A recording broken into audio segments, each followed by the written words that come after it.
వినుడు వినుడు రామాయణ గాథ వినుడి మనసారా. భగవద్ బంధువులందరకు హృదయపూర్వక నమస్కారాలు. ఓం శ్రీ రామచంద్ర పరబ్రహ్మణే నమః.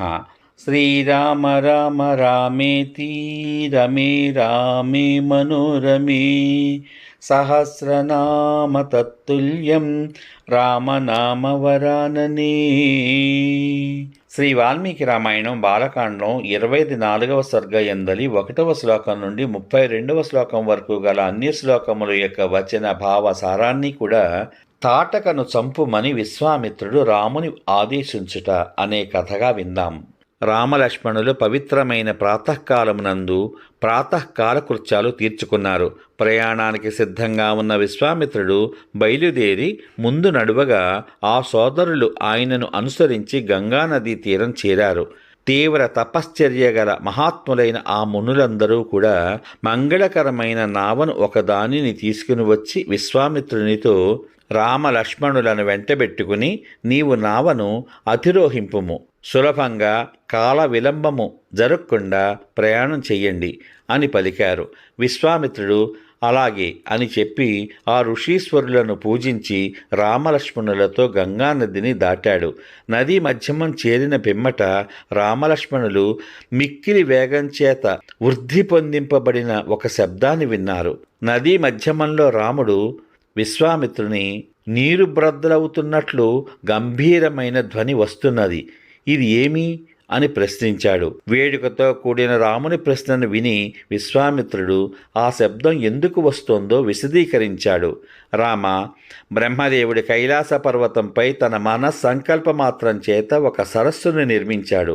మనస్సుచే నిర్మింపబడిన ఆ సరోవరానికి మానస సరోవరం అని పేరు. ఆ సరస్సు నుండి పుట్టినదియే సరయూ నది. సరస్సు నుండి పుట్టుటచే దానికి ఆ పేరు వచ్చింది. ఆ నది అయోధ్యను చుట్టి ఉన్నది. బ్రహ్మ సృజించిన మానస సరస్సు నుండి జనించినది అవుటచే ఆ నది చాలా పవిత్రమైనది. ఆ నది ఇక్కడ గంగలో కలుస్తున్నది. ఆ గంభీర ధ్వని రెండు నదుల యొక్క జల సంక్షోభము వలన కలిగింది. రామ, శ్రద్ధాభక్తి యుక్తుడవై ఈ నదీద్వయ సంగమానికి నమస్కారం చెయ్యి. అతి ధార్మికులైన రామలక్ష్మణులు ఆ రెండు నదులకు నమస్కారం చేశారు. గంగా నది దక్షిణ తీరాన్ని చేరి శీఘ్ర గమనంతో ప్రయాణం చేశారు. అక్కడ మానవ సంచారం లేనిది భయంకరమైనది అగు ఒక అరణ్యాన్ని చూచి రాముడు విశ్వామిత్రునితో ఈ విధంగా ప్రశ్నించాడు. ఈ వనము ప్రవేశింప శక్యం కాకుండా ఉంది. ఏల పురుగుల రొదచేత ధ్వనింపచేస్తూ ఉన్నది. భయంకరములైన ఘాతుక మృగములతోనూ భయమును కలిగించేటట్లు కూస్తున్న భాస పక్షులతోనూ నిండి ఉంది. ఈ వనంలో అతి భయంకరమైన స్వరములతో కూయిస్తున్న అనేక విధాలైన పక్షులు, సింహములు, పెద్ద పులులు, అడవి పందులు, ఏనుగులు సంచరిస్తున్నాయి. ఇది చెండ్ర, ఇనుమద్ది, ఏరుమద్ది, మారేడు, తుమ్మికి, కలిగొట్టు, రేగు చెట్లతో దట్టంగా ఉంది. ఈ భయంకరమైన వనం ఏమిటి అని అడిగాడు. మహా తేజస్శాలి అయిన విశ్వామిత్ర మహాముని రామునితో, వత్స, రామ, భయంకరమైన ఈ వనం ఎవరిదో చెబుతాను విను అని ఈ విధంగా కొనసాగించాడు. దేవతలు నిర్మించిన మలదము, కరూసము అనెడు రెండు విశాలములైన సమృద్ధములైన దేశాలు ఈ ప్రాంతంలో ఉండేవి. పూర్వం ఇంద్రుడు వృతాసుని చంపడం చేత అతనిని బ్రహ్మహత్యా పాతకం ఆవహించింది. అప్పుడు అతనిని అశుచిత్వము, ఆకలి పీడింపసాగాయి. దేవతలు, తపస్సాలులు అయిన మహర్షులు ఆ ఇంద్రుని తీర్థోతకముల చేత, కలశములలో అభిమంత్రించిన ఉదకముల చేత స్నానం చేయించి అతని అశుచిత్వాన్ని తొలగించారు. మహేంద్రుని శరీరానికి ఉన్న అశుచిత్వాన్ని, అతని ఆకలిని ఈ ప్రదేశానికి ఇచ్చివేసి సంతోషించారు. అశుచిత్వము, ఆకలి తొలగిపోయి శుచి అయిన పిమ్మట సర్వసమర్థుడగు ఇంద్రుడు ఈ దేశం విషయంలో చాలా సంతోషించినవాడై ఒక వరం ఇచ్చాడు. నా శరీరమందలి అశుచిత్వాన్ని, ఆకలిని గైకున్న ఈ దేశాలు సర్వసమృద్ధాలై మలదము, కరూసము అనే పేర్లతో లోకంలో ఖ్యాతిని పొందుతాయి అని వరమిచ్చాడు. ధీమంతుడగు దేవేంద్రుడు ఆ దేశములకు చేసిన గౌరవాన్ని చూసి దేవతలు బావున్నది బావున్నది అని అంటూ దేవేంద్రుని మెచ్చుకున్నారు. విశాలములైన ఈ మలద, కరూస దేశాలు చాలా కాలం ధనధాన్య సమృద్ధాలై ఉండేవి. కొంతకాలానికి స్వేచ్ఛారూపధారిణి అయిన ఒక యక్షిని ఆవిర్భవించింది. ఆమెకు 1000 ఏనుగుల బలముంది. ఆమె ధీమంతుడైన సుందుని భార్య. ఇంద్రునితో సమానమైన పరాక్రమం గల మారీచుడు అనే రాక్షసుడే ఆమె కుమారుడు.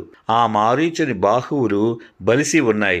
అతడు గొప్ప పరాక్రమం కలవాడు, విశాలమైన ముఖం శరీరం కలవాడు, గొప్ప ప్రమాణం కలవాడు, భయంకరాకారుడు. అట్టి మారీచుడు ఎల్లప్పుడూ ప్రజల్ని బాధిస్తూ ఉన్నాడు. రామ, దుర్మార్గురాలకు తాటక నిత్యము ఈ మలద కరూస దేశాలను నశింపచేస్తున్నది. ఆమె ఈ మార్గమును అడ్డగించి 1.5 ఆమడల దూరంలో నివసిస్తోంది. ఇది తాటక వనం కావున ఈ వనంలోకి ఎవరూ పోజాలరు. నీ బాహుబలంచే ఈ దుర్మార్గురాలిని వధించు. నా ఆజ్ఞ పాలించి ఈ దేశాన్ని మరల ఏ బాధలు లేని దానినిగా చెయ్యి. రామ, ఎవ్వరూ ఎదిరింపలేని క్రూరురాలైన తాటకచే ఈ వనమంతా పాడుపడినట్టు చేయబడినది. ఎవ్వరూ ఈ ప్రదేశానికి రాజాలడు. ఎవ్వడునూ ఈ ప్రదేశానికి రాజాలడు. తాటక ఈ వనాన్ని ఏ విధంగా పాడుబరిచి భయంకరమైనట్లు చేసిందో, ఈ వనము ఇంకను ఎట్లు విడువుకున్నదో అదంతా కూడా నీకు చెప్పాను అన్నాడు విశ్వామిత్రుడు. సమాప్తం. ఇంతవరకు మీరు శ్రీ వాల్మీకి రామాయణం బాలకాండం 24వ సర్గయందలి 1వ శ్లోకం నుండి 32వ శ్లోకం వరకు గల అన్ని శ్లోకముల యొక్క వచనభావ సారాన్ని తాటకను చంపమని విశ్వామిత్రుడు రాముని ఆదేశించుట అనే కథగా విన్నాం. రేపటి భాగంలో శ్రీ వాల్మీకి రామాయణం బాలకాండం 25వ సర్గంలో గల 1వ శ్లోకం నుండి 21వ శ్లోకం వరకు గల అన్ని శ్లోకముల యొక్క వచనభావ సారాన్ని తాటకను సంహరింపమని విశ్వామిత్రుడు మరల చెప్పుట అనే కథగా విందాం. శ్రీరామ రామ రామేతి రమే రామే మనోరమే సహస్రనామ తత్తుల్యం రామనామ వరాననే. ఓం శ్రీరామచంద్ర పరబ్రహ్మణే నమః. సర్వే జనా సుఖినో భవంతు. ఓం శ్రీరామచంద్ర పరబ్రహ్మణే నమః. శుభమస్తు. స్వస్తి.